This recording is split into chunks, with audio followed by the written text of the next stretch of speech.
Okay.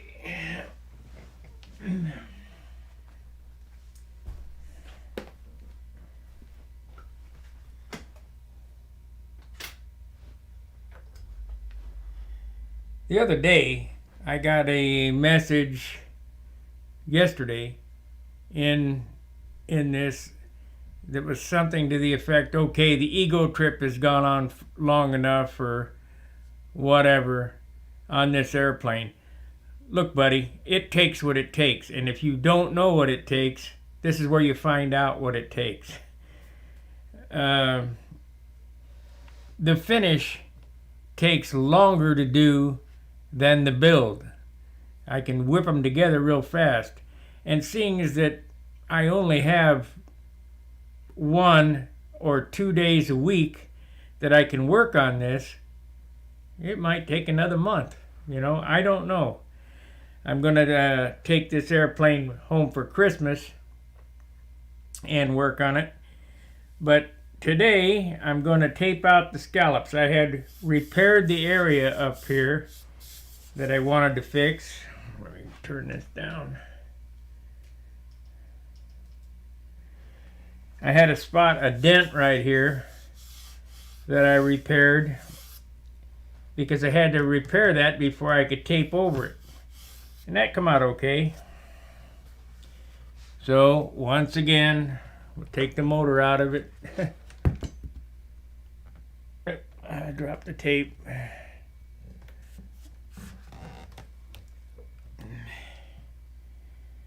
And I shot another coat of paint on the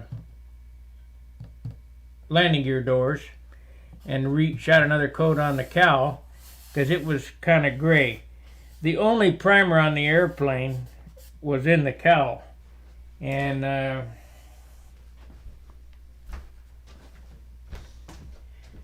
it was kind of gray. It was off color.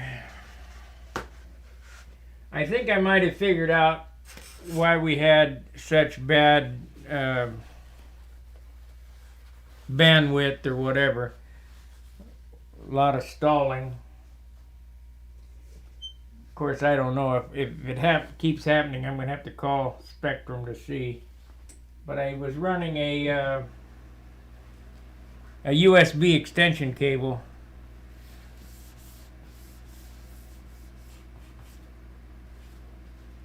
And I don't think it liked that. So, let's take the engine out. One more time. We're getting down to the, I'm getting down to the final,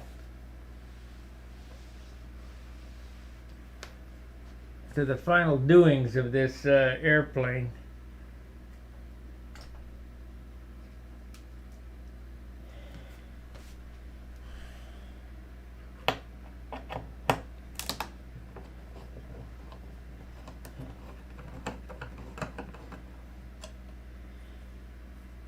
I hope you're learning something from it.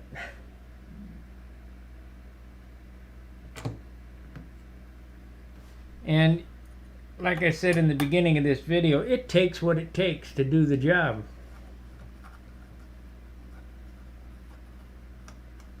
As most people know, I'm the kind of guy, hey man, there's 10,000 other channels to watch. Go watch something else if you don't like what I'm doing.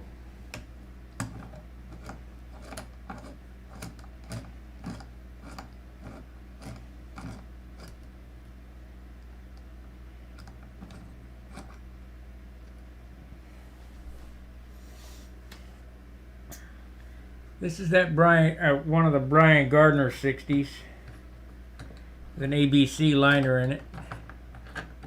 I'll show the liner, and maybe you can see inside there to see there's no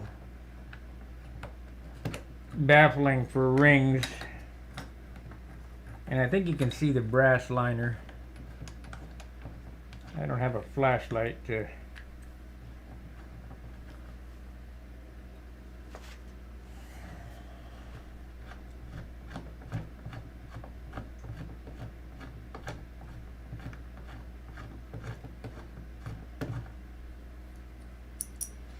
I gotta touch up on the red stripe there, and there's some little buggers on it.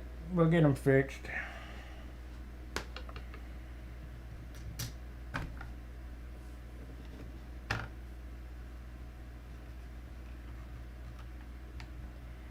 I bet the little buggers will take a couple of days to fix.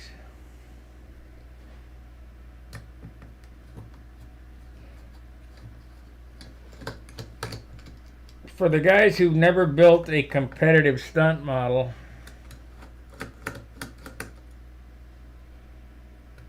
and it's all in what you want to do. How perfect do you want it? Because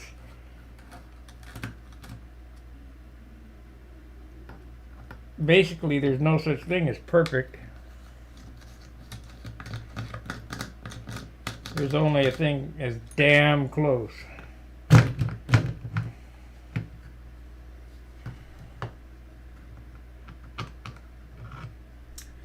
I need this engine out so I can lay the scallops out the way they go. Plus I need this fuel vent out. I don't want to paint over that. That's why it's not glued in. Today's laundry day, so in about 3 hours I'll have to go do laundry, and I'll come back after laundry.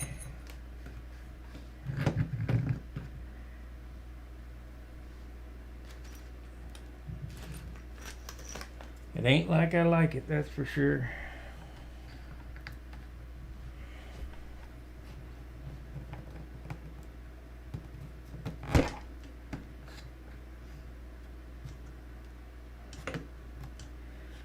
This is my morning, Dan. This is my vent for intake.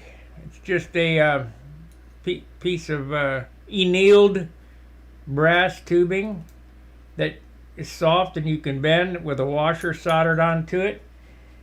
And I'll take the cutoff wheel and kind of scratch it up pretty good, and when I get ready to finish this up, I'll take some epoxy and float epoxy on it.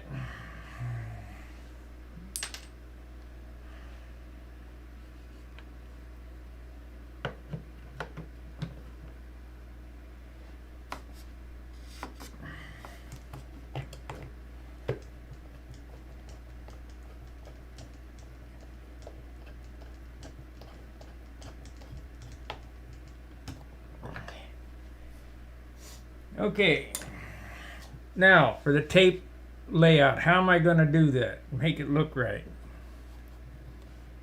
Well, I've already put a couple of starting points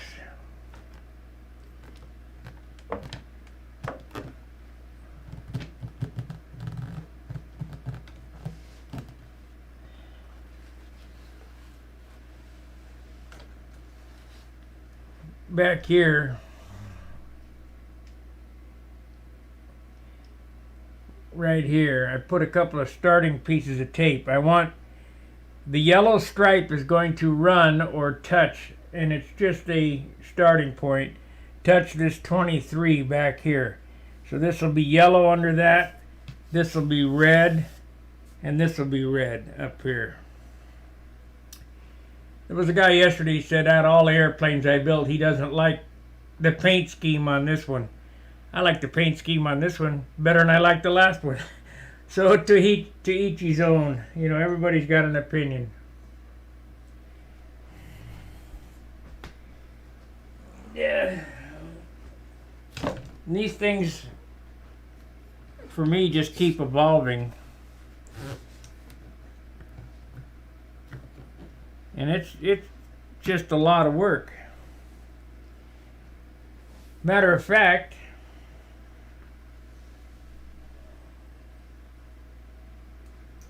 Dan, would you like to guest star on the video? I get you on the phone and we'll discuss things over the phone.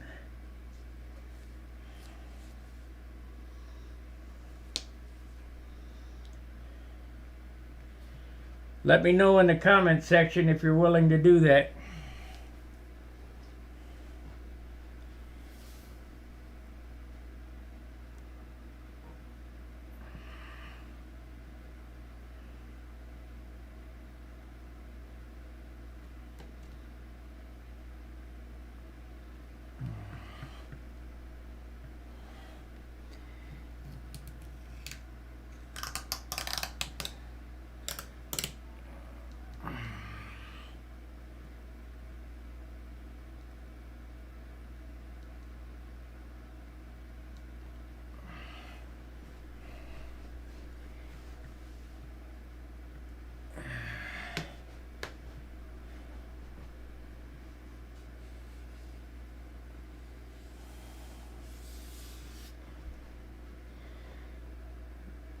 Okay, are we still? Yeah, we're still streaming.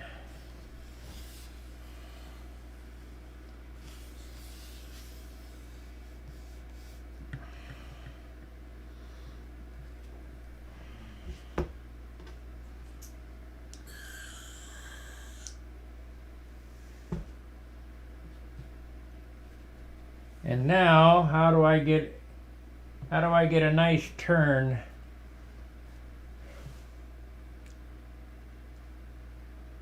on the top here? Well, this taping radiuses and stripes is an acquired skill. You're not going to be able to do it perfectly the first time out. I can tell you that right now from experience. It takes a lot of practice to get this tape to go around a perfect circle.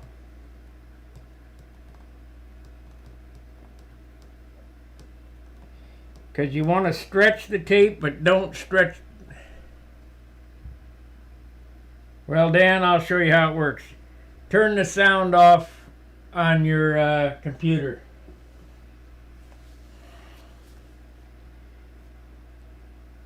We don't want a feedback loop.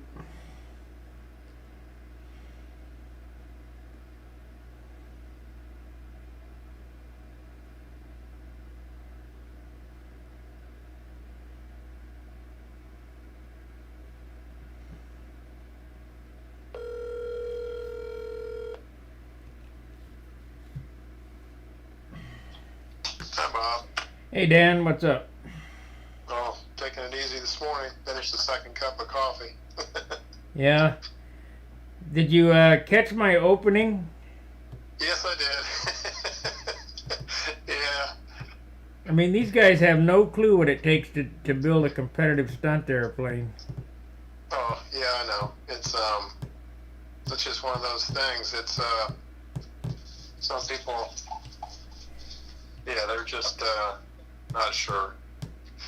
But and then a lot of people, you know, they get into modeling and then they start building something and then they realize just what's involved. They don't really realize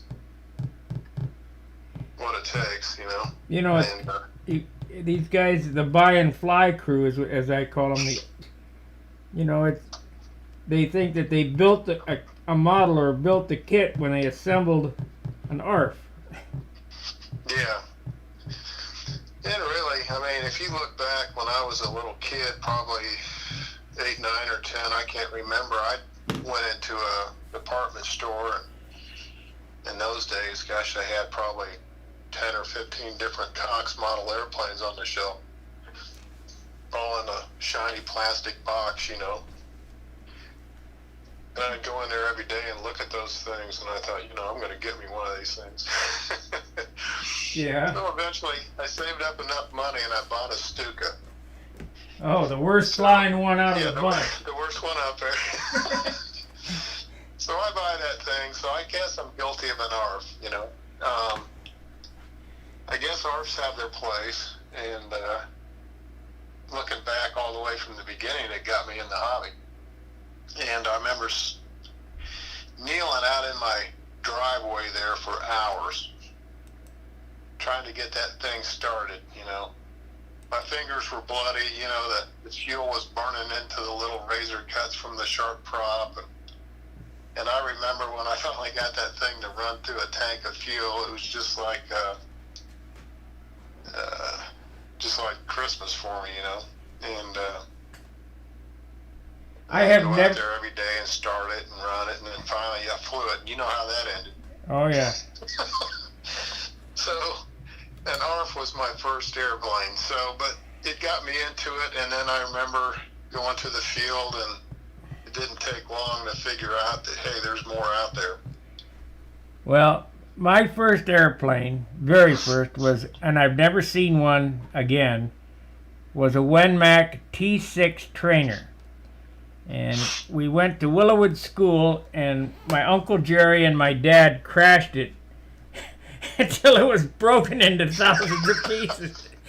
Yeah. And they wouldn't let me fly it. Oh, you can't do this. You can't do this. Okay, whatever. So I brought it home and glued it all back together and snuck out without them and flew it. Yeah. And Yeah. I got it to work.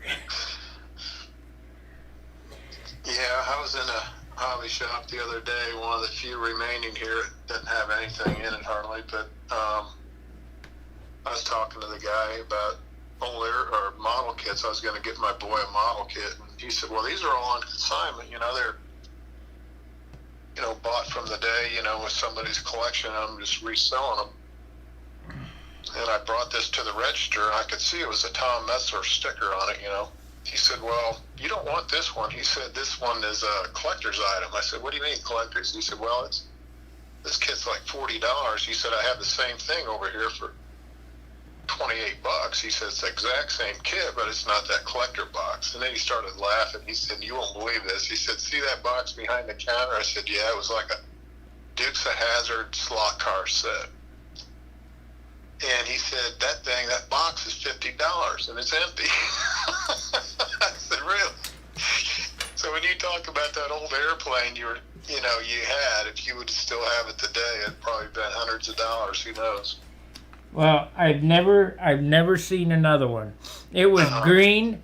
It was a T-Sticks Army trainer, and it had balloon tires on it. It flew like crap, but it would be nice to see one again. Yeah. I'll tell you another story. I built this SIG spacewalker. It was an 8-foot thing. It was a big old gas engine on it. And I covered it with coverall, and I painted with dope and put the primer on it, and then I hand sanded it and buffed it. It was like a stunt finish on it. And I detailed a little bit of it, and I custom made all the stuff in it, for the throttle and tail wheel and all that. But anyway, I get that thing out there, I'm trying to start it, and the guy comes up to me at the field, and he said, hey, where can I get this ARF? I mean, it's an ARF, isn't it? And I said, well, no, not really. So, I guess, it sort of deflates you a little bit. You spend hours and hours and hours in it. But, there's another thing, Bob, that talked about people trying to figure out why some of this younger generation, or some people, they think they know everything when they really don't. And it's because they don't really realize how big it really is out there. And that's the way it was with me and the little Cox airplane. I thought I knew how to start an airplane. I thought I knew about airplanes. The more I got into it, the more I realized I didn't know. Well, those people who think they know everything are particularly aggravating those of us who do. Well, yeah, it sort of gets in the way there, doesn't it? But, fast forward, I'm pushing 60 real close here, and then I getting back in the hobby, and I'm looking around, and I finally realized that, I really don't know a whole lot. So then I start contacting people to try to figure it out. But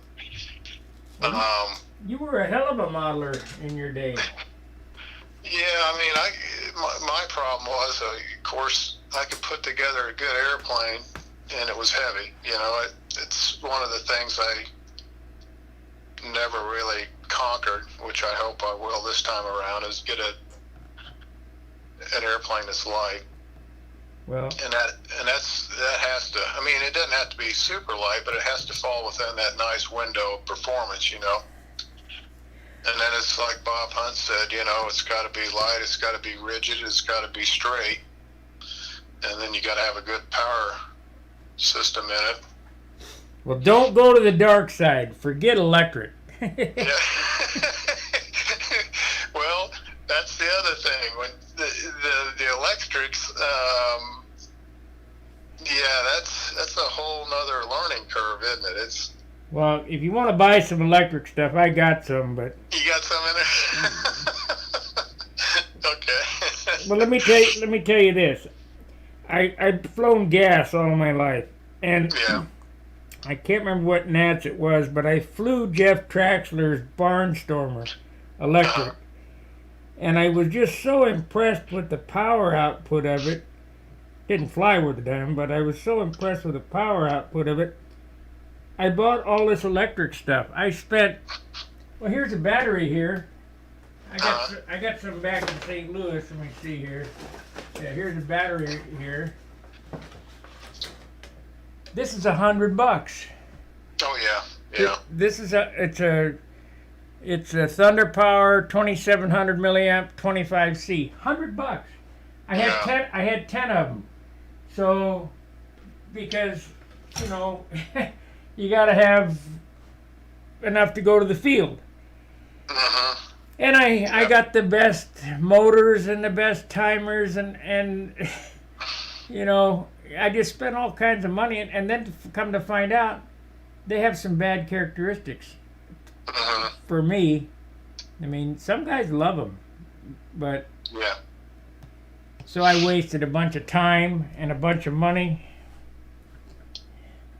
Yeah, well, and I was on the phone with Bruce Perry up in Canada. I was watching one of his videos with the big old twin, and I emailed him, and he ended up calling. We were talking about it. He said, there's really no free ride. He said it doesn't matter, electric or gas or what you go with, you're going to end up with problems. I mean, each one has their unique challenges, but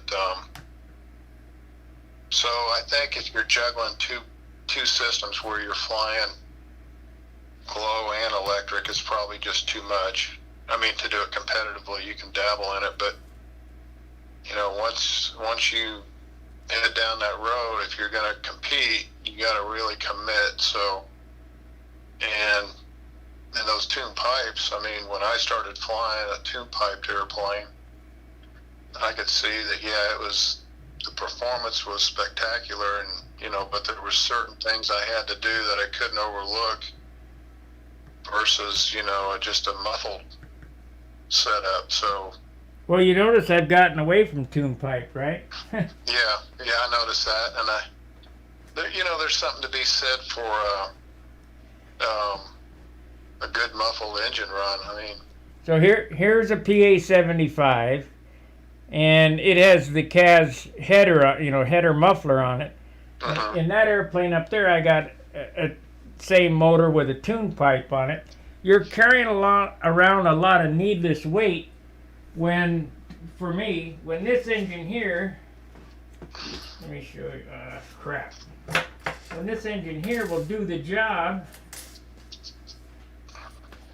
and it's 2 ounces lighter. Yeah, you're right. I mean, it's you got to look at the whole package too. This is a Brian Gardner Super Tiger 60 with an ABC liner in it. I mean, so it's a high Zoot 60, new bearings, ABC liner. Yeah. And I'll tell you what, Bob, there's nothing like putting your jeans and your flying clothes in the laundry and pulling them out of the dryer and still smelling the castor oil. I mean, you just can't get that with electric. When you get that glow fuel saturated in your clothes, it could take like 4 or 5 washes before you could ever get that out. You guys on the forum or on the video, can you hear Dan Winship okay? See, we really are a small community. Not only do I know people that are watching me, I know their phone number. And how long have I known you? 25 years or better? Yeah. I don't know if that's a good thing, but it probably is a good thing. That's why when I finally got into this somewhat retirement mode here, when I started back and thinking about airplanes, I thought, there's no way I can really get back into this hobby without getting involved with these people that know what's what's going on. It's and the people that want to build or fly, if they're out there all by themselves in a field somewhere and they're just trying to figure it out by themselves, it's a really tough road. Everything that I picked up over the years was because of people that share what they know. Right. And what you're doing with this video series, is it's beneficial. It helps the hobby. It gets people involved that might not otherwise be involved and answer their questions. But if you think you can get into this hobby and enjoy it to its full potential, or even compete all by yourself, you're mistaken. And I think that's the beauty of it. I mean, not everybody does the same thing, but when you go through this hobby and you have all these trials and tribulations and figuring stuff out and fuel and airplanes and the super involved aspect of this hobby, that's what makes it attractive, so it'll turn some people off because it's so complicated. It's hard. Yes, yeah. But it'll attract a lot of people too. And if you stop and think about it, this airplane you're building, you have to be a woodworker, you have to be a machinist, you have to be somewhat of a artist, formulator for your dopes and your glues, and then you have to be a structural engineer to make it right. I mean, you have to know where everything goes and why it's there. You have to weigh everything. You have to be conscious of the whole process, and then once you get to that stage, and then you buff it out and you set it on the pavement, now you have to turn into basically an athlete, yeah. With reflexes and timing and vision, and so it's unbelievable how much goes into these airplanes, and it's a lot of people will never understand it, but boy, if you get involved in it and you start messing with it, you'll be rewarded with a whole lot of skills that nobody else possesses. So, well, the satisfaction to me is to take my piece of artwork out to the field and set it down, and people go, wow. That's what I like. Yeah. The people that tried to create it or know the value of it. I'm screwed up here. Yeah, it's a beautiful plane. I mean, the way it's coming together, it's like one guy said, he didn't like the paint scheme, but you could have 100 airplanes at the Nats and appearance judging, and nobody will really like the same airplane. But that's the beauty of it. But with that being said, I mean, when you have a good airplane, whether you like the scallops or the straight lines or whatever, a good, well-finished airplane is still a good, well-finished airplane, So. Yeah, I mean, people don't realize how much work this actually takes to get it to this. I built the airplane an hour a day. If you follow the series, an hour a day. It took me, I don't know, 6 months. An hour a day, maybe more than that. I don't know. Not my normal 11 days. Yeah. Where I sit down and crack them out. Yeah, well, you're right. I mean, you could whip one together. The woodwork build up stuff pretty quick, but when it gets to the finish stage, it comes to a screeching halt, really. Well, I tell a story about me crashing my original Viper, the one that was in the 94 Model 8 airplane news. I crashed it, and it was an I-beam wing airplane, a week before SIG. And I didn't have a backup. And I wanted to go to the SIG contest. I built an airplane, a VF-46 piped airplane, in a week, and flew it at SIG. Wow. Yeah. Well, I remember Jack Sheeks, and when he owned a hobby shop, I'd go in there and talk a lot. And he was talking about an airplane. I said, Jack, I said, what was one of the most successful airplanes that you published? I mean, that sold the most plans. And he said, well, believe it or not, it was the Panic. And the Panic was a result of a crashed airplane, just like you're talking about. So it was before the Nats or some major contest, and he crashed his airplane. And then, of course, he went into a panic, and he built this airplane in a week. And I think he built it with some foam cores. I'm not sure. That's what I did. Bobby Hunt's cores or somebody's cores he had. So that helped out, you know. But he put this together, and he said it ended up selling more airplane plans than any of his other designs. It was thrown together so quick, you know. And but well, nobody can outbuild Jack. Yeah, I remember. I'd go in the hobby shop. Jack would be building an airplane, and he'd build them on the counter back there during the store hours.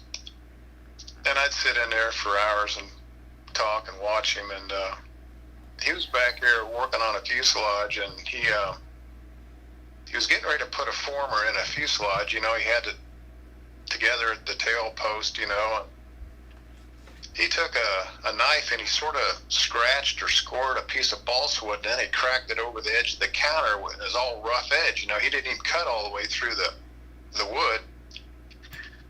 And then he glues it in there. He just sort of slides it down the fuselage till, you know, it's at the place it needs to be, and soaks it with CA. And I said, Jack, I said, dang, I said, you know, shouldn't you just cut that a little bit instead of crack? He said, he said, this stuff doesn't matter. He said, nobody's going to see it. So, and then when he finally got to the final stages, he tried to pull out the stops and, you know, cover it all up and make it look good. But I'll tell you what, when he built an airplane, it was like some of these guys framing a house. You know, it was like bang, bang, bang, and it, you know, don't worry about the really close tolerances and get her done. But I can't do that. It's against my nature too, and my nature is overthinking things and then maybe spending too much time on things that don't matter. But that's just the way I do it. But yeah, Jack, he had a different style of building. It was sort of fun to watch him. I love that guy. He was my hero when I was a kid. I'll tell you another funny story. When I went into his shop, one guy came in there, and Jack was behind the counter, of course. He was always there. So the guy comes in and he said, hey, is Jack here today? And he said, well, yeah, I'm Jack.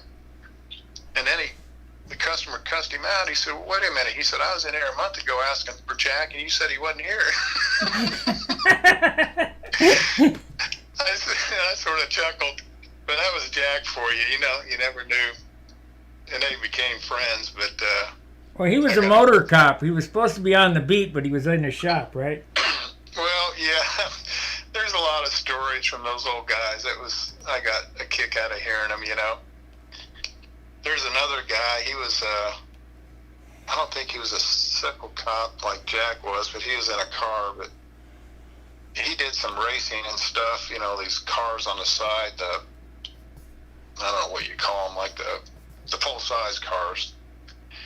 And then he had a body shop, but he said, I'd get all the officers working there. He said, these guys would take their cars out and get all dinged up and stuff. He said they didn't want to get write-ups on or whatever, so they'd bring all their squad cars into my shop. He said I'd do all the body work and get them out of the write-ups, you know, back in the old days. But yeah, there's a lot of stories, but that was, you know, back in the days, really before I got involved in it, when they were flying. And I think Bobby Hunt mentioned passing of Bob Gialdini, I think. Yeah. And like Bob was mentioning, those were the original guys that go way, way back. And then you had the people that came along, you know, like Bob Hunt and Warwich maybe, and Bob Giesecke and that group. And and then now I guess you consider our group as the Scragglers here, but I was at Gieske's funeral and Brickhouse's funeral, and it was such a sad thing. There was four stunt flyers at each one of those guys' funeral. That's it. Now Brickhouse had 40,000 kids because he was a music teacher. yeah, He had 40,000 kids there, but stunt flyers was me, Gary Hayjack, Jim Lynch, and Charlie Reeves. And then for Gieske, there was me, Gary Hayjack, and Mike Scott. You know, the guys from Texas. There was two guys from Texas. And the bad thing about Gieske's funeral, he had a beautiful pine coffin. I mean, he would have appreciated it. It looked like, super. It was plain, but boy, was the woodwork absolutely perfect. But there was a problem, and that problem was it wasn't painted red. Yes, they should have at least had a red stripe and a white stripe down the side or something. Yeah. He didn't have a handle. We gave both those guys handles to take with him, and they shaved Gieske's beard off. It didn't even look like him. So. Yeah. No pipe, no beard, no handle, no. It wasn't painted red. Just little details, things that wouldn't mean anything to anybody except us guys, Right. And him. Yeah, Gieske was if you look up gentleman in a dictionary, that was him. He was just so, I don't know, he wasn't very loud guy. He was always in the background, but boy, if you ever had a question, he'd do anything to help you, and he was very humble too, I remember the first time I met him, I thought, oh my gosh, this guy, but he was just like talking to the next door neighbor, he's so approachable and easy to talk to, and he had a good outlook. So yeah, he was, in my eyes, one of the great ones, more so than just flying an airplane, but just as a person. And the thing is, Bob, you talk about these people passing, and it's the stunt guys are all over the United States, or really the world, and they're spread so thin. And there's been a lot of them that would pass that I wouldn't know it till after the fact. Right. And at the Nats or these big meets, we all get together and everybody knows each other, but then when they go home and go to work, they're spread so thin. So it's not like they're ignoring each other. It's just the fact that they're so spread out. And I remember Alan found out that he'd passed, after the funeral, but so there's a lot of cases like that. I think that logistics has a lot to do with it. Yeah. But man, I gotta find a pencil here.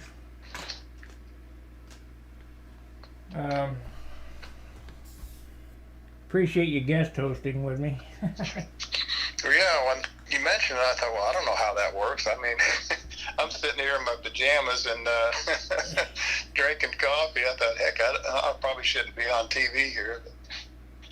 But I am looking forward to dragging some stuff out to John's house and then doing the Saturday thing. And I don't know what people were interested in or if it's still relative today, but, this carbon fiber stuff that I was doing and the control horns. I mean, if anybody wants to know how to do it. And, the stuff that I was using in 95, mid-90s, the resin and the process, it's probably changed a little bit. They have newer stuff out now with the resin infusion, and right. I think more people are selling higher temp resins now than they used to.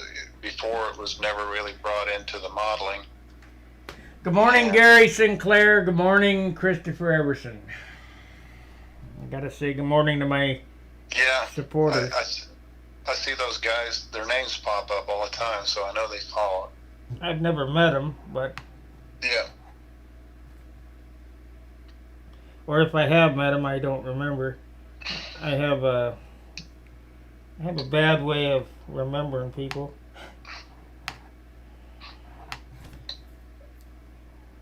Okay, so what I did here was I took a pencil and I made a very faint pencil line in an arc around a partial roll of tape, and Uh-huh. and I'm telling these guys on the video here, and that's how I got the circle there. Same with the circle on top. You know, it looks really easy when I tape this out. It's not. I've only done this 10,000 times, you know. So it takes practice. Okay, Dan. I'm going to pull up YouTube here on this computer. I'm not in front of the TV, so that way I can see what you're doing. I'm talking to you on the phone, but I can't see your airplane right now, but I'm going to find out here.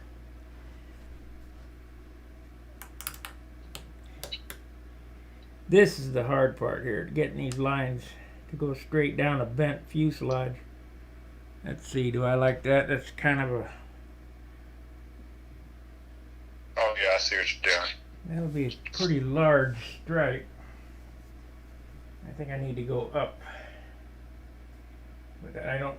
See, this is... what I'm doing here is visualizing the model. Yeah, yeah. And I don't like that. So I have to raise up the circle so that I have less area. You know, you want things to flow. Yeah, well, you got the right idea. That's what I always did. I'd do exactly what you're doing and then stand back and look at it. But, yeah, I like that line going back. You extended it back behind the cockpit there, but that gives it more of a... It brings it all together. Yeah. And really on the paint scheme, there was really two different looks. One of them, how the plane presents in the air, which you have the starburst there with the yellow and the red and the checkers. That'll really show off in the air.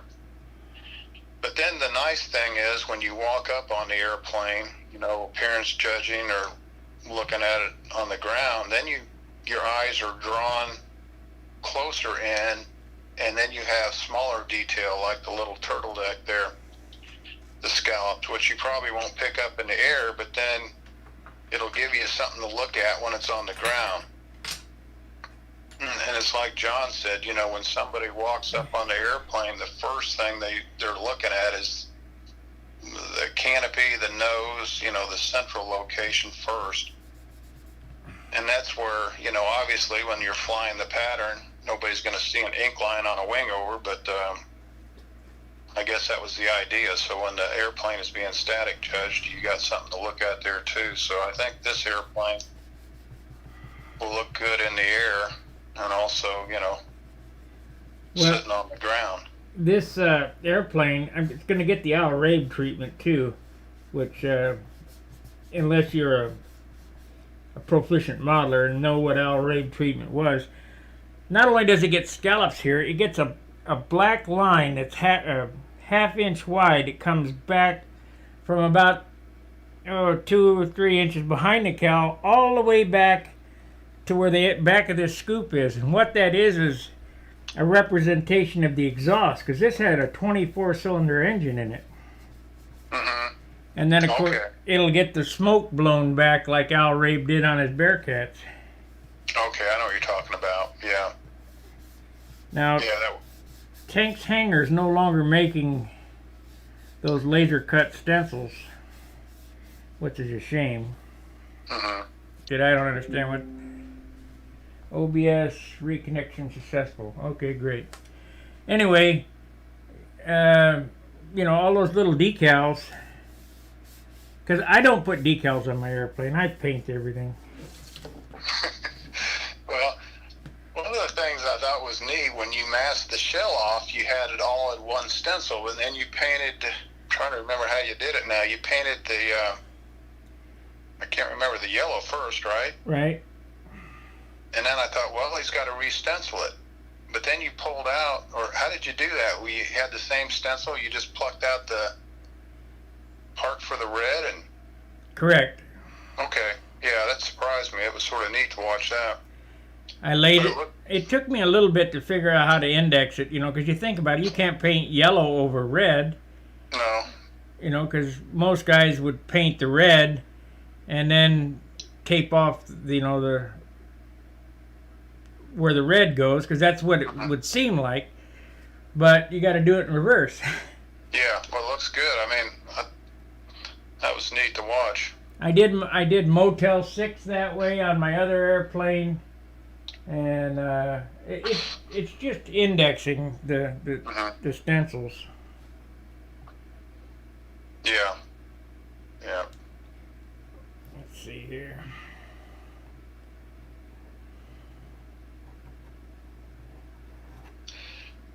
One of the things I did on this plane I built, it was had checkers on the wing, but it had a foam wing, so that helped. But I took where the checkers were going to go on the wing, and I put frisket paper down in just one big sheet of frisket.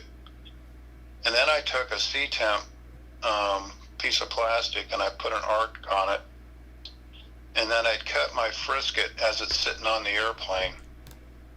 So I used the frisket as a template for my checkers. So the checkers all started like yours at a point, and then they flared out and got wider. So then I'd use the template and I'd pivot it. The tricky thing is actually getting a brand new X-Acto blade in the right touch to where you don't cut all the way through the frisket. Yeah. But the frisket was sort of unique to where if you had a brand new blade and you score it, it would still peel out. So I cut the actual mask while it was on the plane. Dangerous. And that, yeah, it is dangerous. It could be catastrophic if it was a polyspan or silk span. But being a foam wing with sheet on it, I mean, I was all right with that. But the other thing is, when it came to the logo or the name of the plane, sort of like your AMA numbers, I had to make plywood templates and sand them and get them just right, and use those for a guide for the X-Acto knife. So you got a big learning curve in the vinyl cutter there, but down the road it would save so much time. I mean, I know you've got a whole nother process going on with that, but when I go to ink these, if I want to ink anything like around the shell and all that, how you do that is you take that C-temp and stick it into the plotter and cut it out, and then stick it, it's smooth. You sand off the edge a little bit with some 600, and then put tape on the back of it so that the ink doesn't wick under it, and you just stick it in the plotter, cut it out, and right around the decal, and you're done. Wow, so you can cut the C-temp on the plotter, huh? Yeah, I have to readjust the head, but yeah, well, that's neat. Yeah. I tried that just because I wanted to go around my XL on my Junar to see, so it didn't look like crap, and that worked perfect. Because if you look at my Monado with the gold leaf, the black lines around that are freehand. Everybody asked, how did you do that? Freehand. Yeah. But yeah. I was a sign painter at one time. I've had a lot of hats in life. Well, like I said before, I mean, when you build these airplanes, you gotta have, if you're gonna get an airplane like you got here from start to finish, you gotta have a big boatload of skill sets. So it looks like you got them.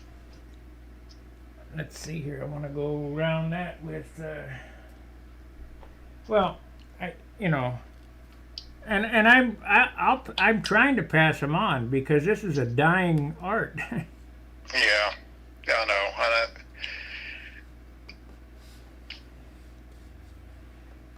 And hopefully it's just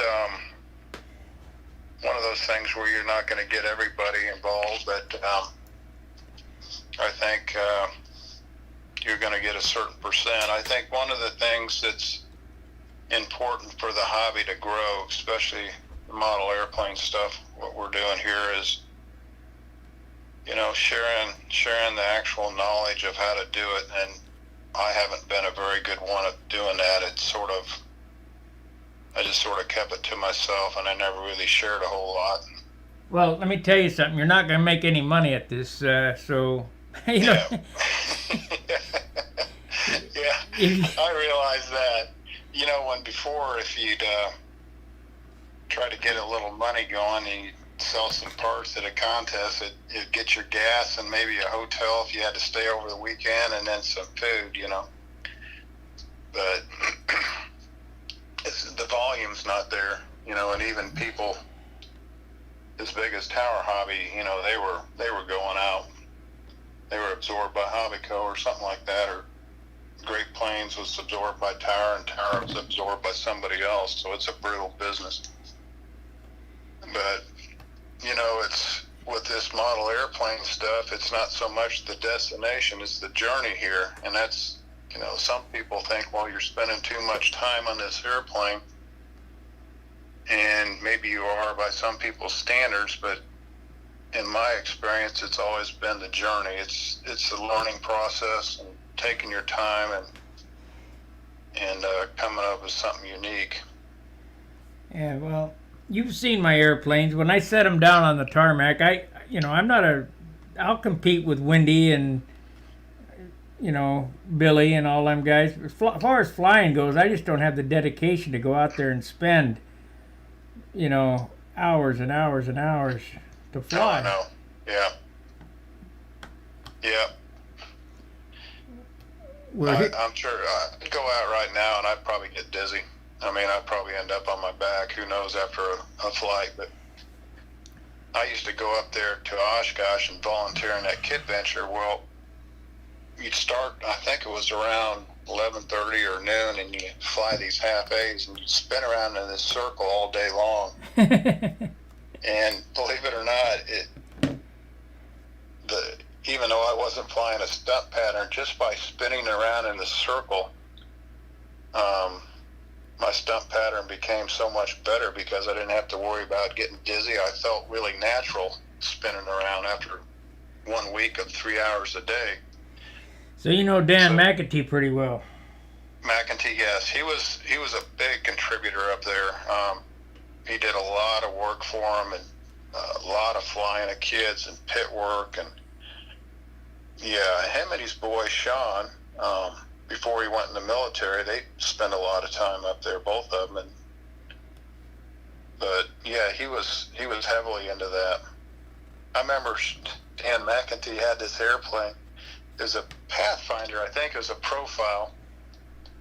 And after flying the kids all day, we'd get our stuff out and we'd do some flying. And then he said, "You want to fly this Pathfinder?" I said, "Yeah, And I thought, I feel really good. And this plane's flying good, and it's tracking good, and it turns tight. And I thought, well, heck, I'm just gonna see if I can lay in a really good pattern. So I was trying to get the bottoms down there and, do a bona fide good flight pattern. And I think I was scaring him to death, because normally when you fly somebody else's airplane, you sort of keep your bottoms a little bit higher. Yeah.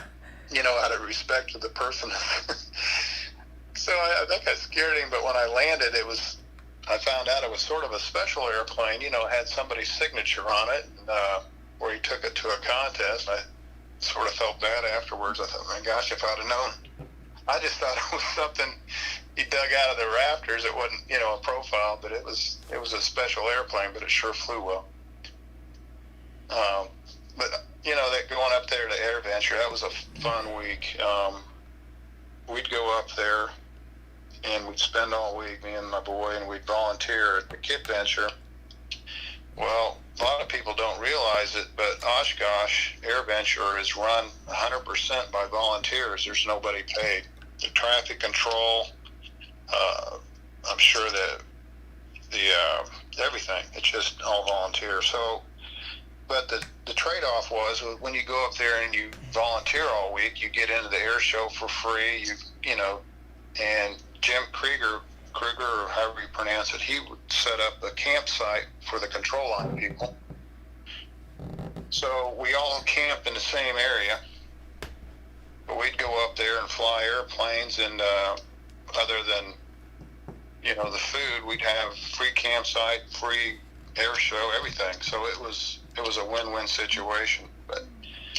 And then all the control line people, especially Dan McEntee and the St. Louis crowd, and some people from around here would go up there, and so it was a big party after the air show. We'd all get together and we'd cook steaks and fish and had a campfire, and it was a lot of fun. So, well, that's the whole thing behind it for me, anyway. You know, it's nice to win, but it's nice to be with, you know, like-minded people.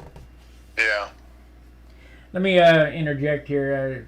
Chris Everson says, "For me, I may not ever get to your level of finishing. At least I will always have the information. Would be lost if not for guys like you. Information shared is information. Oh, information not shared is information lost." Yeah. Yeah. Well, Chris, he's watching this. I guarantee you he could get there if he wanted to. Yep. He could be there. It's just, you know, watching your videos, I mean, it's all there. All it takes is determination. Yeah, patience. And I remember when I first built an airplane, I think I was 13 or 14. It was a Stiletto Stunner. I think it was MP kit or something. I brought it to a club meeting, and I was proud of this thing. I thought, you know, I got a dope finish on it. And I set it up on the table at the club meeting as a little kid. And I thought, you know, these guys are just going to love this thing because I just poured my heart and soul into it. But the first question somebody asked, he said, "How long is your sanding block?" And I said, "Well, you know, it's one of those little plastic things, you know, it was probably 4 or 5 inches long, you know, this little hobby sanding block. Throw it out." And you know what's coming. And he said, "Well, you need to get something that's 3 foot or longer," he said, "because, you know, your flaps are wavy and your edges aren't straight." And I was bummed out. I thought, you know, here's my pride and joy, and I never will forget that. And he said it's a good airplane, but he said, you know, I'm giving you a couple pointers, and I was appreciative of it. And we sat down then afterwards, and this old guy looked at me. He's a combat flyer. He said, "I'll tell you right, you know, how true can that be?" So, and then when I got that job as a trim carpenter here, helping those guys out 6 months ago or whenever it was, I asked Tom, I said, "Man," I said, "you guys go through some sandpaper in this house?" He said, "Oh yeah." He said, "Drywallers, finish carpenters, and painters," he said, "we go through tons of sandpaper, you know." And people don't realize it. They'll walk into a custom house and they'll see nice, beautiful satin, semi-gloss trim and painted cabinets. They don't realize how much sandpaper just went into that house. Want a nice finish, you got to stand closer to the sandpaper for longer periods of time. Yeah. Yeah, I like your comment where I laughed out loud when I was watching it. You said, if you want perfection, it's going to take a while. And how was it? If you want, I forget what it was, but I got to remember that. If you want perfection, it's going to take a while. Or if you want great, it's going to take a while. And if you want perfection, it's going to take a little longer or something. Yeah, if you want the impossible, it's going to take a little longer. Yeah. Because I'll figure it out. Oh, I laugh. I still laugh when I think of that. Yeah, if you want the impossible, it's going to take a little longer. Well, is it true? Oh, it's true. You know? And I remember when I worked at UPS, one of the supervisors said, man, he said, that guy's great. He said, he's a gung-ho guy, but he'd always say he could do it. He said, there was nothing that he couldn't do. He said, I'll get it done no matter what it was. He was the guy for the job. But he said, with that being said, he could never get it done. It would never be perfect like he said it was going to be, but he sure tried. Well, it may not be perfect, but it'll be damn close. Yeah. Well, the secret is you might not know it's perfect, but somebody walking up on it won't know. Right. Yeah. It's like there's some little tiny imperfections in this airplane right now. But without even fixing them, I could clear this, buff it out, and set it on the flight line, and nobody know the difference. But I know. Yeah. Like just little nicks, and they're hidden. Yeah. But I'll fix them. Just because because my brain knows it's there, my eye goes, why didn't I fix that? Yeah. Yeah. And the other thing is when you build these airplanes like you're building now or a lot of people have done in the past, it looks like it's OCD or whatever. And sometimes people think, yeah, they're all self-centered to do this or whatever, and whatever. You could come up with all these different ways of describing it.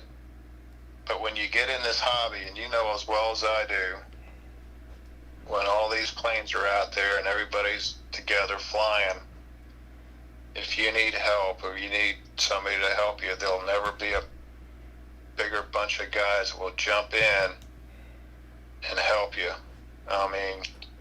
So you think everybody's self-centered, and once you get involved and get to know these people that fly these airplanes, I'm not saying there's not one or two out there, but I'm just saying for the most part, 99%, these people will do whatever it takes, to keep you in the hobby or keep you going. I remember...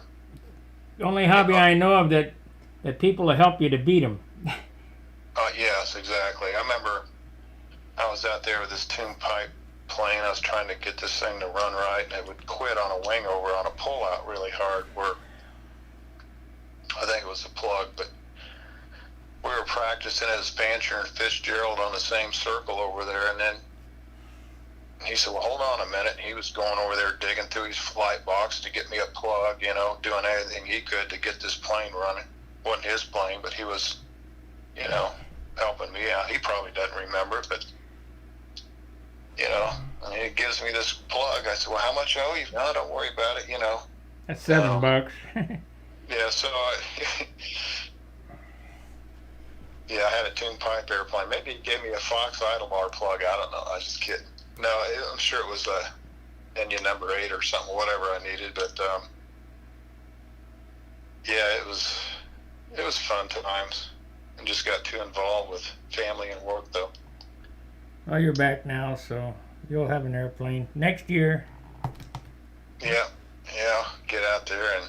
All it takes is to get out there and do it. Let's see what we got here. It says, I had a sign in my shop that said, the difficult I do right away, the impossible takes a little longer. Yeah, that's right. Yeah. I'm going to get me one of those signs.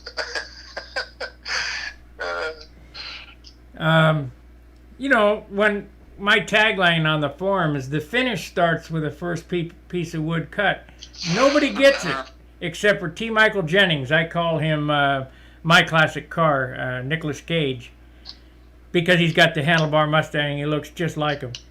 Anyway, he's got that in his shop, my tagline, the finish starts with the first piece of wood cut, because it really does. If you make shitty cuts and fits, the airplane looks like crap when it's done. Yeah. Well, hence that meeting when the guy asked me how long my sanding block was, So, yeah. And the shinier you get the airplane, the more it shows up. I mean, if you have something that's a little wavy, boy, there's nothing that'll bring it out to the surface quicker than a buffed out finish. That's why black. I got that Steve Busso Zap machine. It was black. But it was nice. I mean, I don't know what it weighed, but it had to be heavy. There, black is just unforgiving. Yeah. Oh yeah. Even in anything, motorcycles, cars, just. Yeah, I was at this car dealership making a delivery, and they were painting this metal building black. I thought, oh boy. It didn't look too good to me after they got done. For you guys wondering what I'm doing here, this line that went up over and across is a reference line, and because if you can only see one side of the airplane at a time, and if you're a few thousandths off, no big deal. But yeah, try to keep it within the realm of reality. Right, you're not going to see both sides at exactly the same time, but yeah, looking at it from straight on, it might show up. So yeah, I see what you're doing there with the tape going over the top. It's sort of funny, Bob, when I go to get my hair cut and lady cuts my hair, she can tell if my sideburns are even because she sticks her finger up to each sideburns and looks in the mirror and see if her fingers are even. Yeah. I guess that's when you know you got a good haircut, right? When they're checking the. If she only knew my head wasn't symmetrical and it's crooked, that it didn't matter where the sideburns were. Well, I just cut my sideburns down to the bottom of my ear, and if my ears are crooked, my sideburns are crooked. Yeah, but yeah, I like the way you got the stripe going back. Take it back to the canopy. It gives you a nice line on that fuse. Well, this will be yellow. This that goes back first. The top line. This is red. The very top. And then there's an 1/8 inch space because I'll leave. I won't untape this. I'll paint both colors at the same time. So it'll be red, yellow, and then red again. Yeah. So the red goes back to the canopy, windscreen, whatever, and then the yellow goes underneath. So it kind of pulls it all together. Yeah. Yeah. This type paint job is reminiscent of the '60s. Yeah, it's just my personal preference, but the Aries and those 1960s airplanes, I loved them. I love the lines of them, and I love the paint schemes they were putting on them. Not to say there's other stuff that I think is great too, but my heart always went back to there. Even the cars, some of the cars back then that were... I like Fat Fender 40s cars. Let me see what Eddie Sutter says. He says, problem with today's society is that they would rather buy it than take time and effort to build it. They think, why should I spend that much time? That's exactly correct. Chris Everson says, I once was asked as a kid if I cut it with a chainsaw. Yep, probably.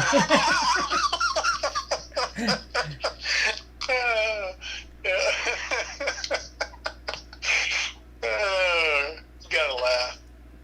Yeah, but it's true. I'm sure. Yeah, if they only knew how much satisfaction they could get out of spending time and creating something else. The other thing, Bob, you look back, I don't know, like Notre Dame and these old buildings, and you go into these churches that were built in the 1600s. You couldn't afford to buy that woodworking. No way. No. But when you think about it, you go into these, like downtown Indianapolis, a church. It has beautiful arched ceilings, domed, all the intricate carvings that are all perfectly symmetrical, and the woodworking is perfect, and nothing is settled. How about the copper tile, sheet metal tiles they got? Oh, man. Now, they had no laser levels. They had plumb bobs. And I'm not even sure exactly what they had, but I know they didn't have electricity back then. There are no power tools. It was all hand tools. Pencils, measuring devices, plumb bobs, and I'm sure they had bubble levels. But what they produced was absolutely magnificent. And you could sit there and you could stare at these buildings all day long. And it felt good to be in them. Well, look at the Amish. they use they don't use, they use brace and bit as a drill, and handsaws and planes. Oh yeah. My grandfather great grandfather was a shipbuilder, and I don't have it anymore. I don't know what happened to it, but I had a 3 foot long plane. Have you ever seen one that long? Yeah, very. I've seen them 2 feet, but yeah, 3 foot. That's a long plane. And then, do you know what an ADS is? ADS. No. It looks like it's shaped like a hoe, but it has an axe head on the end of it. So you swing it between your legs, and you make round logs into square ones with an adze. It's a shipbuilder's tool. I had draw knives, and just all kind of ancient stuff, brace and bit, and I don't know what happened to that box, but them guys were real craftsmen. Everybody think, I'm molding balsa wood. I even have a steam generator. They think that molding balsa wood's a new trick. Not even close. That's from the, probably before the 20s. Oh yeah, yeah. Back in the 1800s, they were bending wood with steam. Terry Bentley says people used to take pride in their work. Yep, not anymore. But the thing was, I was getting ready to finish off that comment was, fast forward with computers. Now, computers are great. I'm not going to knock them. I mean, they have advanced so many things, but one thing the computer has not advanced is aesthetics. So if you design all these buildings and skyscrapers in the 80s and 90s on a computer, they look so bland. Yes, bland or straight. There's no artistic look to them. And it's like, these CAD generated plans, they're technically really good. They're computer plotted and they're done on a CAD program. But the airplane plans I loved the most are the ones that were hand drawn back in the 60s and 70s, where, Joe DeMarco, he must have drawn a plan every 15 minutes or something, but you have the wood grain drawn in there and the shading and it was just, when you rolled out the plans, you had some artwork in front of you instead of just a vector drawing. But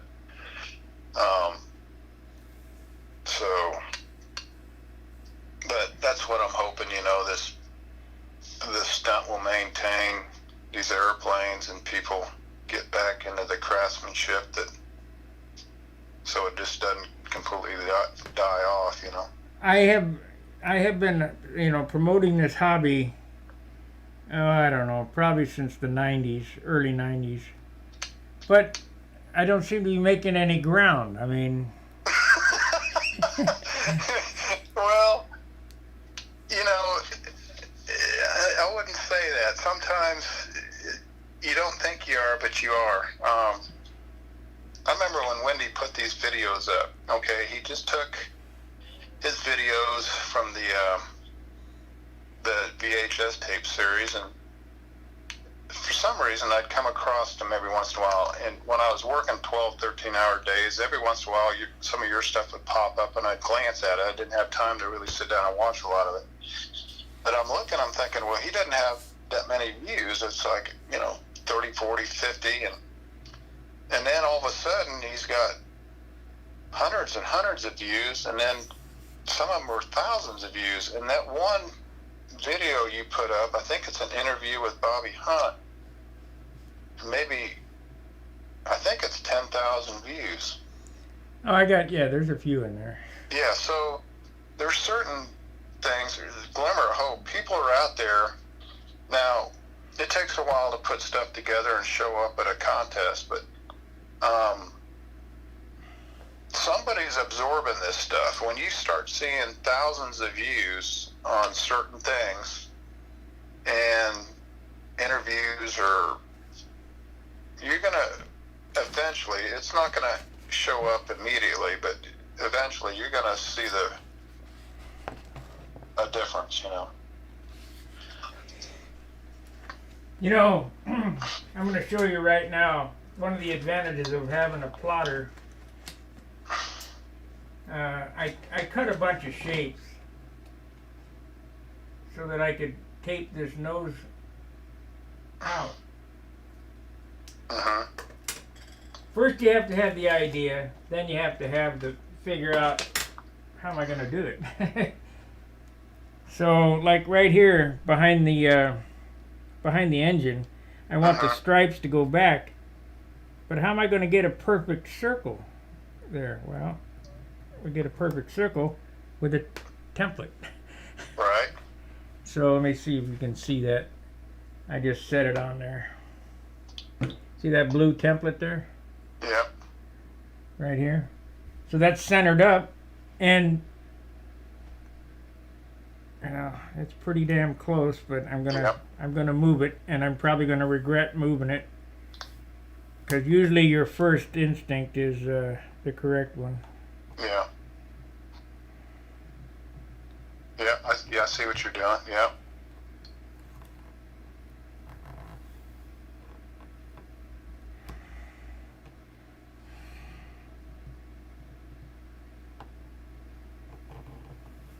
Yep, I was right. First instinct was the best one. I should have left it sitting there.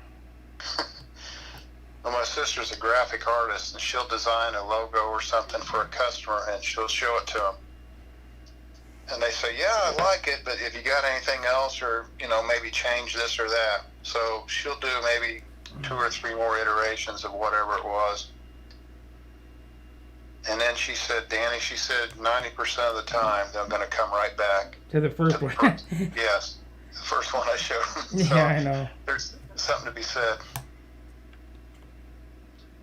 I'm going to put an arrow on the bottom of this airplane, too. John suggested that I put an arrow on the belly, so when I turn up into a wing over, point it up. Don't know which way you're going? Yeah.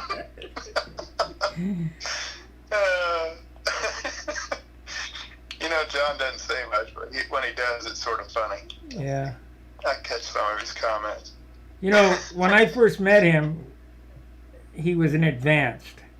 Uh-huh. And, I don't normally pal around with advanced guys because they can't build. But there was something about him that, this guy can really build. I go, this guy's a craftsman. Yeah. Hey, I never got out of the advanced stage. I never got into the expert. I was too busy building airplane parts. But they say if you want to fly and you want to get better, you got to fly with somebody who's better than you are. So, with that being said, look back and make sure you take somebody out less accomplished than you are, give them a hand and get them up to speed. There's a guy locally, Steve Starr. You probably remember Steve. He won advanced years ago. I don't, to be honest with you. He might have gotten in it before you got out of it, before you got in it. He knows Mike McHenry. You know Mike McHenry? Or? Oh, yeah, Mr. 7-second lap. Yeah. So, we all live within 10 minutes of each other, I think. But Steve Starr was the type of person that he started out advanced or whatever, not even that, but he'd ask you a question and you sort of point him in the right direction, and then he'd come back with something that was even better than what you told him. So not only would he do what you told him, he would improve upon it. And this was time and time again, and you see people like that, you think, okay, now this guy, he's going to make it happen, because he could take whatever it was and make it better than it was originally.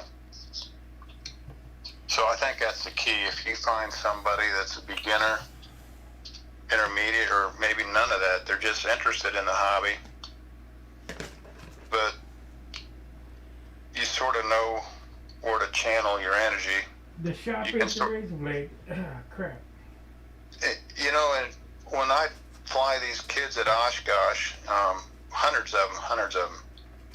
So you get a kid that comes out and they grab the handle, and you could tell some of them that were sort of bored or really weren't into it. Every once in a while you get this kid that his eyes would light up. It's like he couldn't believe, he was flying this airplane. And what would happen, about 30 minutes later, he'd be back out. He'd go back at the back of the line to fly again. You think, and it is the same thing. And he'd show up the next day, or she. Sometimes these girls would fly too, and they were as good as the boys flying. And they'd show up the next day, and instead of overcorrecting them, you'd sort of fly the airplane taking off, but then you'd sort of release it and let it go. And at about 3 flights, this kid was flying this airplane level. And you can tell the ones that were really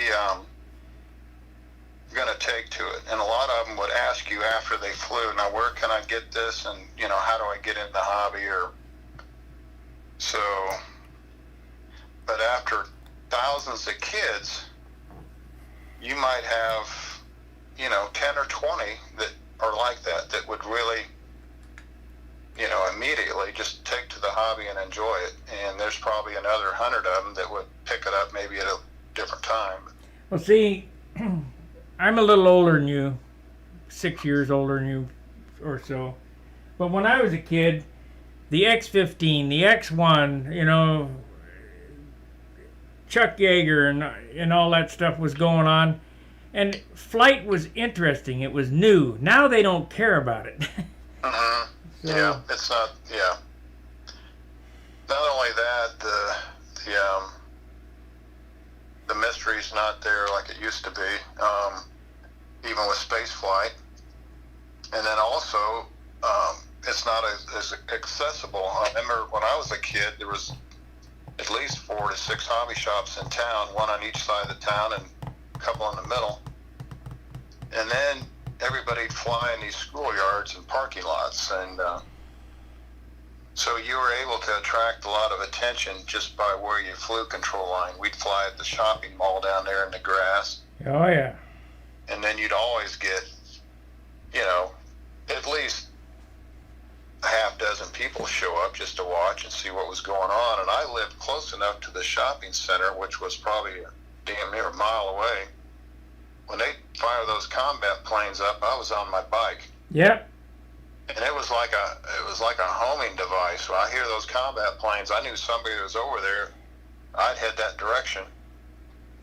And if it was a weekend, you can bet there'd be 6 or 8 people out there, stunt planes and combat, and all kinds of stuff going on. But we lived within a block of 3 different schools: the middle school, the first through 6th, and 6th through 9th, and then 9th through 12th, and through 8th, and 9th through 12th, the high school. And there would be an airplane startup, and I'd be in the garage working on airplanes, and I would throw things down and get on my bicycle and run to the field to see what was happening. uh-huh. Who was out there? Ken Pasco, Danny Napolitano. None of them guys that I flew with as a kid stuck to it. Uh-huh. Yeah. It's a passing fad.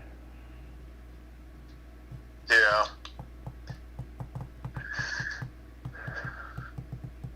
John Martin. We had a lot of fun. Yeah. A lot of fun. Yeah, it's a great hobby.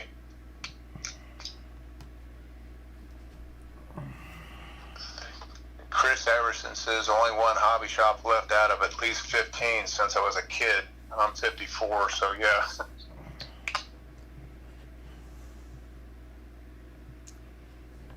Only one hobby, yeah.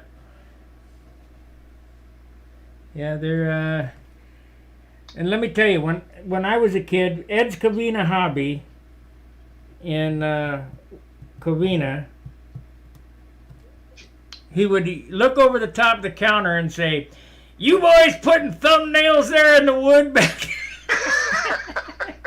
No, sir. We were, but... Yeah. Another thing they used to hate is that they'd go off and they see the thumbnail in the wood, but one of the things at the hobby shop, I used to work at one when I was 15, but they'd hate it when you take the music wire and you bounce it off the floor in them tubes. They'd bust the end of the tubes out and they'd start clinging that music wire back here. Lady come back and tell us to quit bouncing that music wire back here. But yeah, I had a paper route when I was 12, 13, 14, I think. And then, of course, you know, most kids that age, they take 100% of their earnings on a paper route, and then I'd go in the hobby shop and start buying stuff, you know. I was a studious kid. You know what I did for airplane money? I painted house numbers on curbs, $5 a throw. Oh wow, that was better than I was getting. But I went in there one day with my paper route bag and my bike, and the owner of the hobby shop said, "Hey, you want a job here?" And you can imagine. Oh hell yeah! Yeah, and then I said, "Well, yeah." I was 15 at the time, and I'm like, "Well, when do I start?" You know, so it wasn't too much longer. I got rid of the paper route and started working at the hobby shop. And the deal was, it was Tom Messler on the east side of Indianapolis. He said, "Now I'll sell you whatever you want at cost." So if you know, some things are 30% markup, some are, you know, 100%. Just depended. He said, "Just let me know what you pick out." And he said, "I'll sell it to you at my cost." So, you know, lo and behold, I was buying airplane supplies at cost at 15 years old. And you talk about a dream job, you know. But one of the things when I'd work at the hobby shop, people come in there, and I never got in the train department. I stayed over there in the airplanes, but people come in there and they start looking at the planes and stuff, and the way I got them involved, I never tried to sell them anything. So they look at a plane, and I'd sort of change the conversation to, "Yeah, we fly out here on weekends if you want to come out and watch, and we have a good time, and we got a club, and we have picnics, and, you know, we got people from all walks of life." I just sort of tell everybody how much fun we had and how much fun I had in the hobby. And that was the quickest way to sell them a kit. So if they bought something, an engine, a kit, they had somewhere to go to fly it, to get help, and to have fun. So I guess indirectly it was selling them, but I wasn't a salesperson, but I could tell them how much fun I was having in the hobby, and it was probably better than being a salesperson. I sold a lot of airplane stuff, I think. But one of the things that stuck with me when I was in that airplane club back in the 70s, you could never buy control horns. Yeah, you had the vehicle control horn. Yeah, for some reason we'd never be able to get them in, and then the Vico spinners were great spinners, but then, you know, those were getting like hen's teeth. You couldn't get them. So then enough people stepped up, you know, Randy started making spinners, and, you know, we sort of filled the void, but... that's way later on. I mean, Randy didn't make spinners till the 90s, I don't think. I don't think he was doing it in the 80s. Could be wrong. Yeah.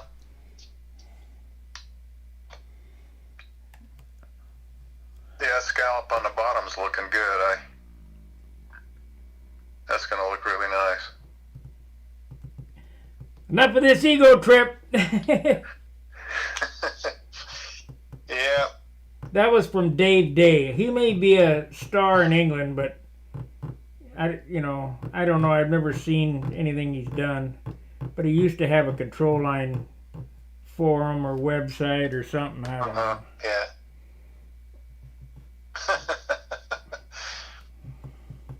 Oh, he's probably just fine.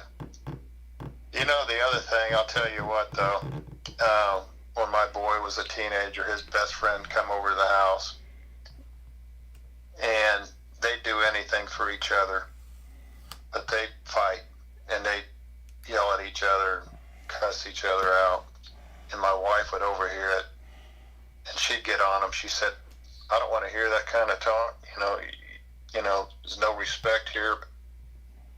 And they look at her like, "What are you talking about?" You know, they were best friends. And the other thing is you sort of have to take some of this stuff in context. You know, you don't know the context, you know, some of these guys. So, for the most part, you know, everybody on the surface, you know, gets along. But every once in a while you see people of different disciplines or whatever on each other. I just replied to him, it's going to take what it takes. It doesn't matter. Yeah, if you want perfection, it's going to take a little longer. Yeah. But there was a thing on TV. It was the Indianapolis Colts. It was Peyton Manning and I think it was Jeff Holiday or whoever it was, his center.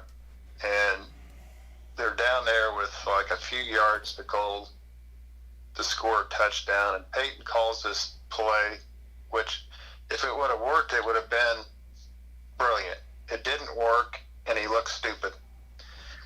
So they get back to the sidelines, and they almost get into a fist fight. They're yelling and screaming at each other at the bench, and, you know, Peyton's over there just reading them the riot act and yelling at him. But they were interviewing both of them years later, and they were talking about that incident, and they said, you know what? We had different ideas about how this was supposed to work, and it didn't work out or whatever, but he said the bottom line is we both wanted the same results. We were both on the same team, and we both wanted to score, but the way we wanted to go about it was a little different. But they were sort of, it was funny because they were making light of it, sort of laughing about it after the fact. So, Hey, I wanted to show this, not to change the subject, but I just happened to bump into it. I bought this off the truck because I've been using a little Dremel, a Dremel buffer, and there's no way you could buff an airplane out with it because it don't last long enough. So I bought the industrial buffer for airplanes. This is oh, I got a battery in it. This is a snap-on buffer, and you can change the pads. Let's see, where's the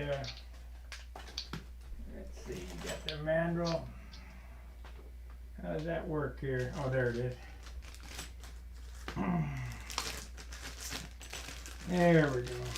oh wow, it's cordless, huh? Yeah. Yeah. Yeah, this cost This cost $20. Not. Maybe the one buffing pad's $20. Yeah, maybe. I can't tell you how much it is. You can look. Anybody who wants one can look it up online. You won't believe what it costs. It's let's see what the part number is. Part number CTPP861GMW2. But this is the kind here. This should really let her rip, Tater Chip. So that was high speed there. It'll do 1500 RPM. It's a variable speed. Got two speeds. Oh. Oops. Yeah. I'll tell you what, Sparky, you have to be careful with that thing. Yeah. I remember Jack, he had that car buffer on his airplane one time. It was, I can't remember, it was a Bearcat or a Tiger Shark or something, but he had that thing cleared out and he had a car buffer on it. Yeah, I got a car buffer too, but it'll flip the airplane across the room. Yes. So you got to make sure it doesn't get stuck on the flaps or anything. That's the catcher with the buffer. You got to watch which way that thing's spinning, what it touches. There's no clear on this and no compound. It's just, oh yeah, that's gonna work good. Yeah, that's what I did. Is I sprung for the high dollar buffing shit.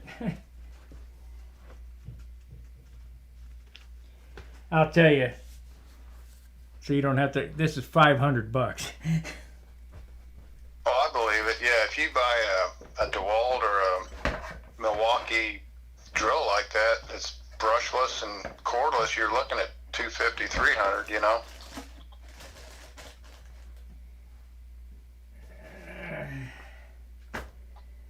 Well, I'd start out with the really fine and then work your way in a little bit coarser. Don't burn through that clear.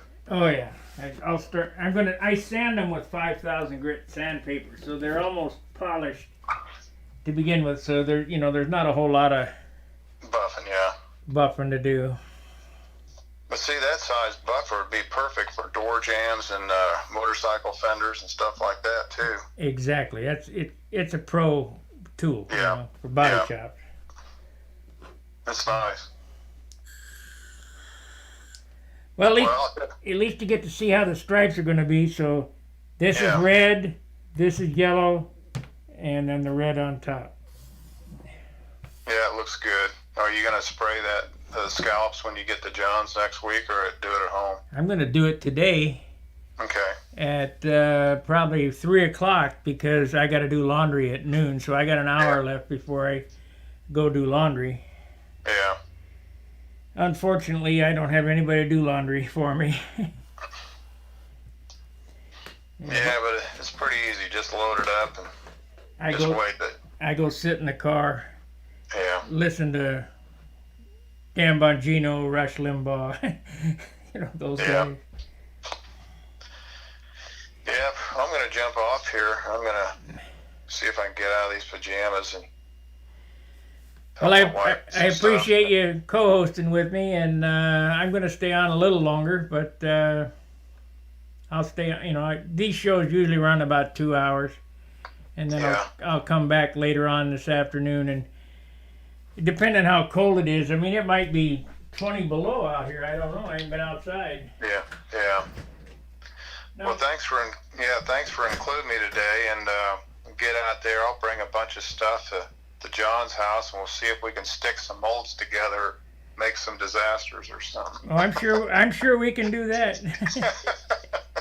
Okay, Sparky, I'll talk to you later. All right, Dan. Bye. Bye now. That was the famous Dan Winship from, 20 years ago. I guess he's getting back into the hobby. He builds the finest bell cranks available, and we're going to show how to do that on the channel. There are no better bell cranks. They weigh 7 grams, and they are beautiful. They were $50 a piece in the 90s. Whatever it takes.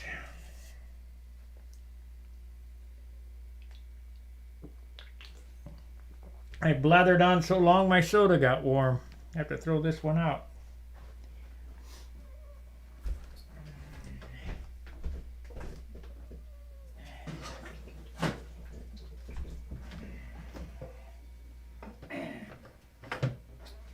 You guys got any questions on layout, tape design, or whatever? I mean, you kind of got to have an eye for it, but...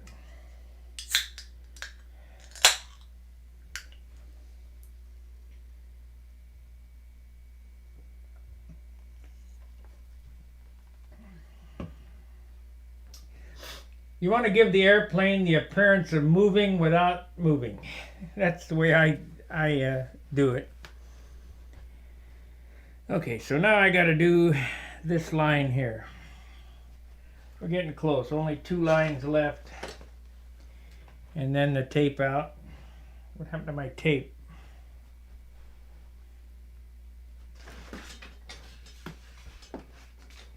Okay, guys, you're watching. What did I do? There it is. There it is. I'll show you how to tape out 2 color stencils so you can do it all in one after lunch or after laundry, which is technically after lunch, but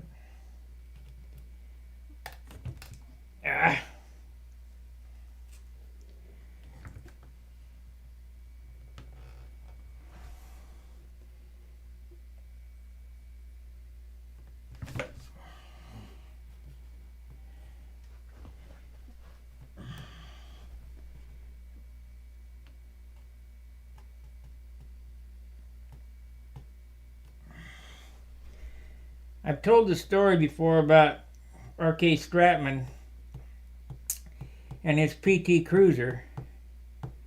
You know, that was a brand new car, like 30 miles on it when I gave it to me, and I painted flames on it. And I took the front end off of it so that I could paint down into the jambs. Well, that's basically what has to happen here. Yeah, I'm going to have to take the cowl off, tape off the inside so that the inside gets painted too. And you say, well, that's way over the top. Yeah, well, I guess. What the heck happened here? Not even close. Gotta move it back.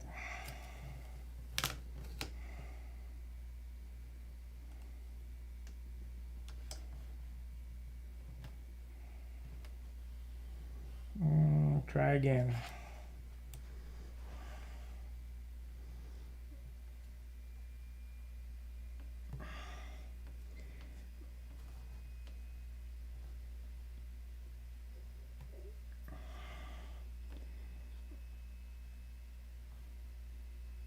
Come on.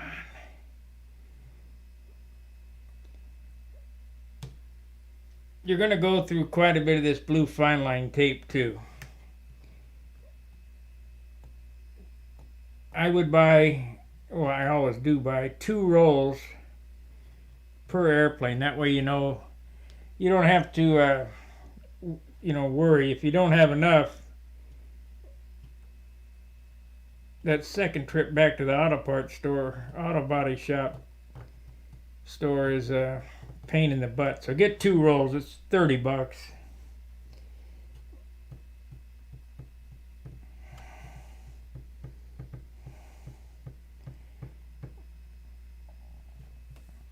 Still off. It's got to go back some more.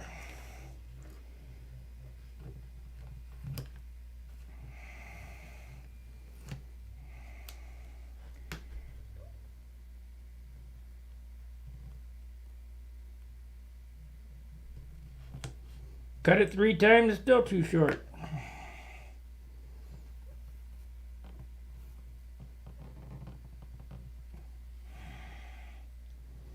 That ain't far enough either.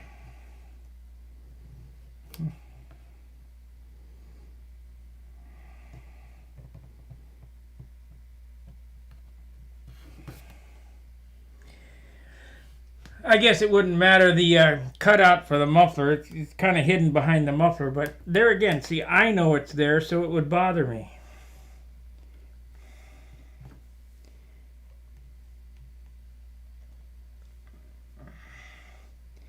And I moved that thing 3/8 of an inch.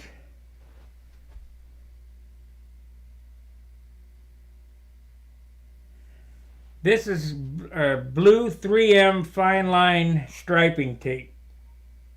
It is not pinstriping. It is the special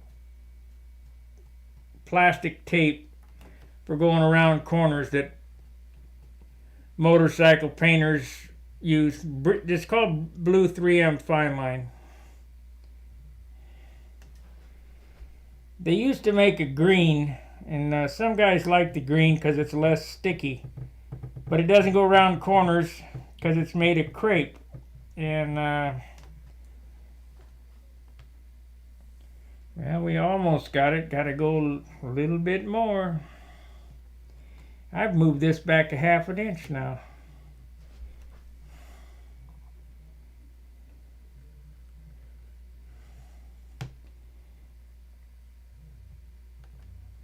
Let's see here.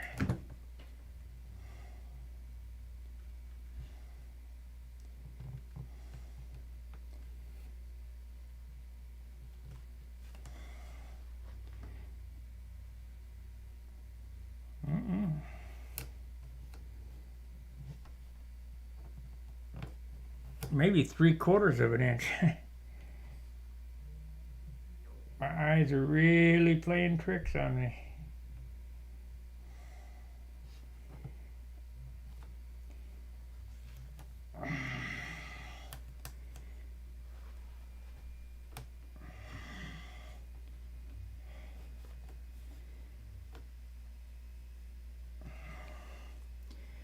But I'll get it right.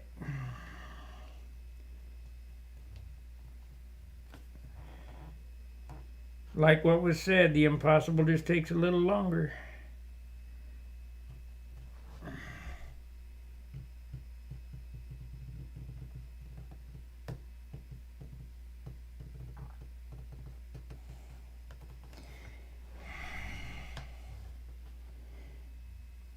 Damn, I can't believe it. It's still got to go back an eighth of an inch more. Pretty soon I'll be back on the leading edge. Okay, last time.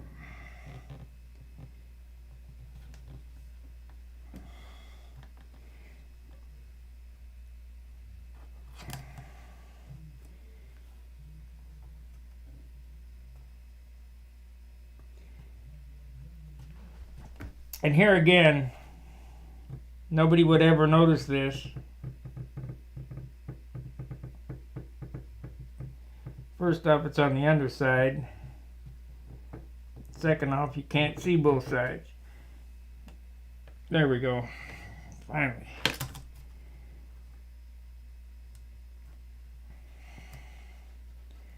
But I would notice it, and I wouldn't be happy. And I would say, why did I settle for second best? That's why John said the day that he was watching the show, and I was going to use those numbers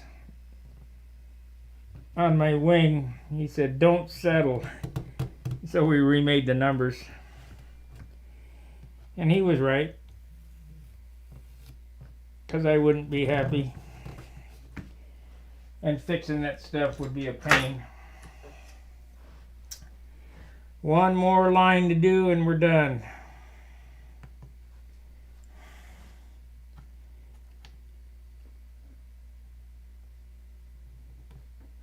And I can go do laundry and we'll come back and paint it.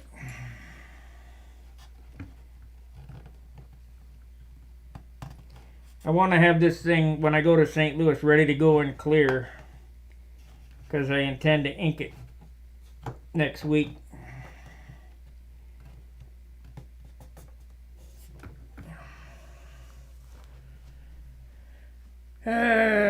Might be smoking it too next week, I don't know.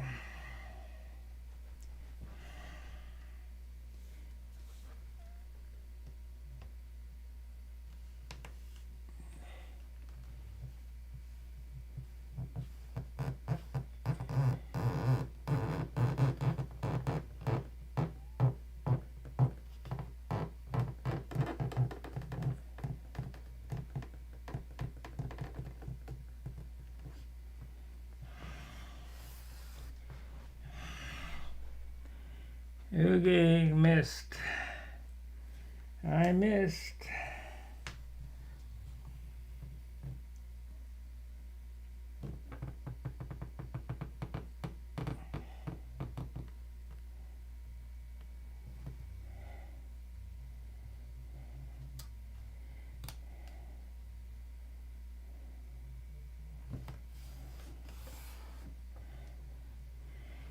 Pretty close.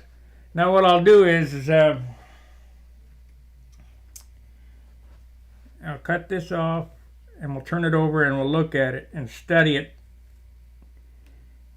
You have an opportunity to change it now. Once it's painted, there is no opportunity to change it.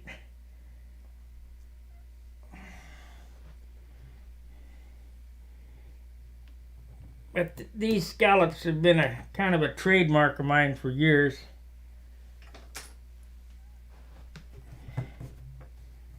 I've done something similar on all my airplanes, except for the June RXL.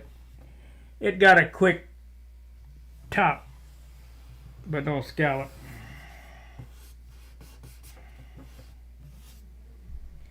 Okay, let's look at it.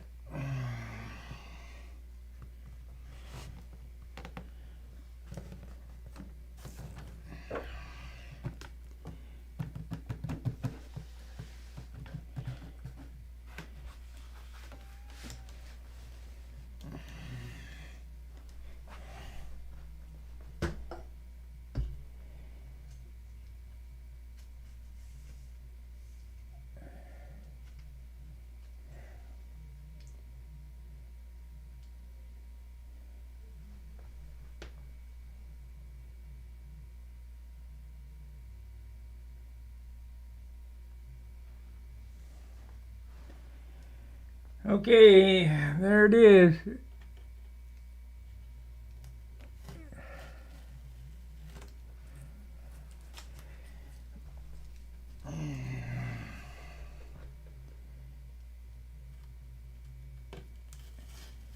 So the plan, this will be red up on top. This stripe here will be yellow. This will be red on the nose going back this way. The plan is to paint this scoop black. And I may go ahead and paint the frame of the canopy black to break that up so that it pulls all the colors together on the airplane.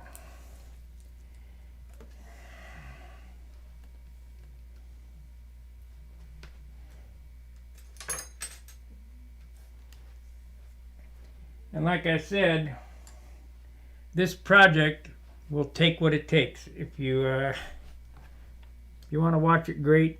If not, plenty of other channels.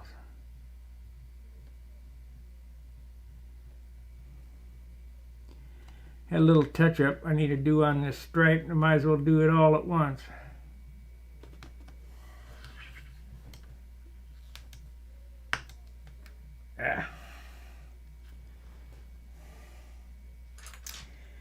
I think what happens is that when you're painting, we're putting lots of material down on the tops. But when you're doing the edges, we're not floating enough paint on there, so it doesn't really get that chemical bond. So what happened was a piece of tape got on this red and pulled a little spot off. I mean, it's not a disaster, but it's more of an inconvenience than anything else. Well, it's a good thing I looked at that. That didn't work very good there.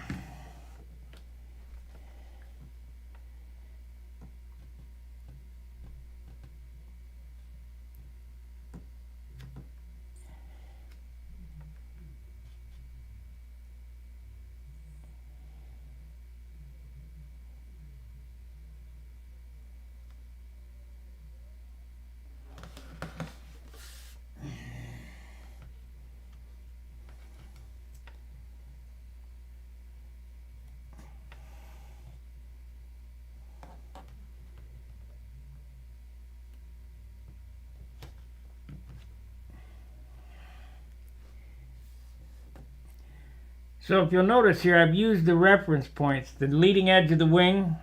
That just gives you, thank you, Emilio. Feliz Navidad, Año Nuevo.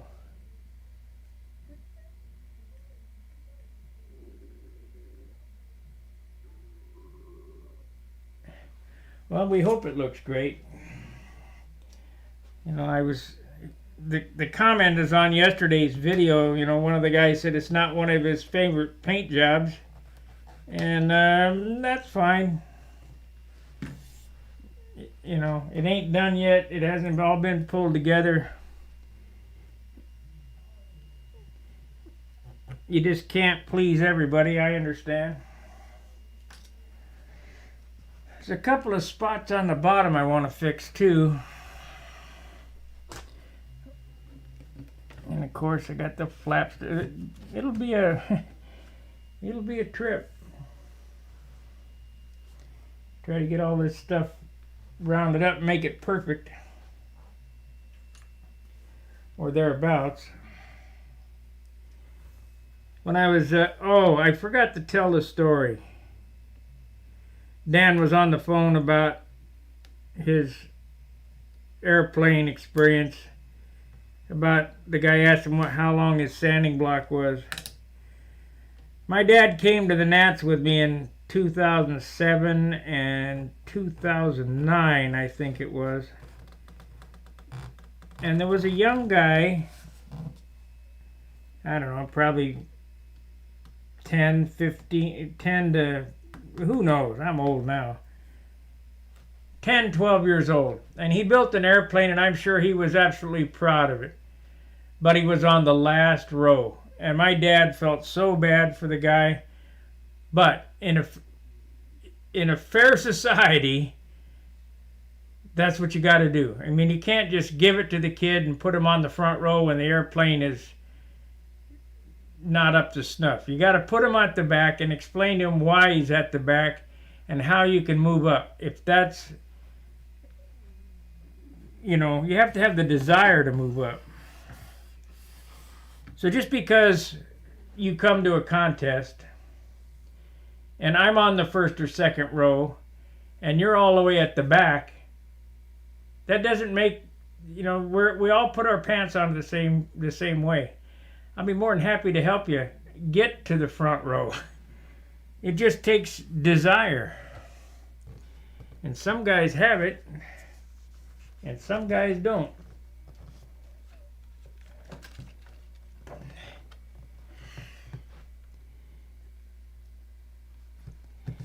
And to be on the front row at the Nationals is a very hard thing to do.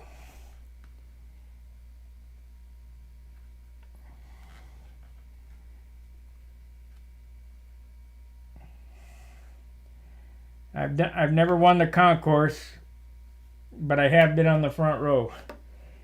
The concourse is a peer-to-peer type thing where your fellow flyers have to vote for you, and not everybody likes me because I tell them like it is. So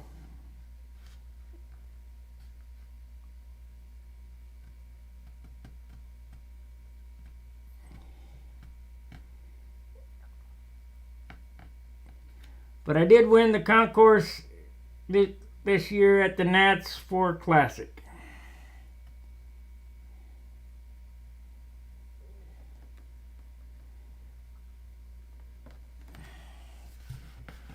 And Spirit of 64. So that was good. All right, so now I have that, so I can just dust a little red on there and we'll have that fixed. I got my Dr. Pepper hat on. Got Dr. Pepper shirts. Of course, I got snap-on jackets and snap-on tools, and I use Shell gasolines, so it's kind of in line with what's going on in life. And all the dope on here is from Wix Aircraft, so the sponsors are pretty well covered.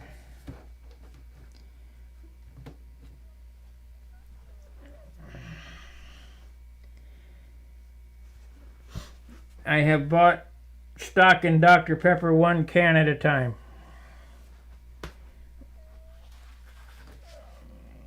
It used to be Budweiser, now it's Dr. Pepper. Well, we've been on 2 hours. I appreciate you guys watching.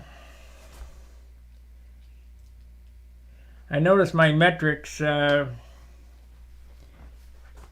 the channel, and I need you to like, subscribe, share, and super chat because we're way down for this month. I know it's the holidays, I know it's tough, and I hope YouTube realizes it too when I'm just not producing for them. So, anyway, till I see you again, fair winds, tight lines. See ya. Should be returned in about 3 o'clock. See ya.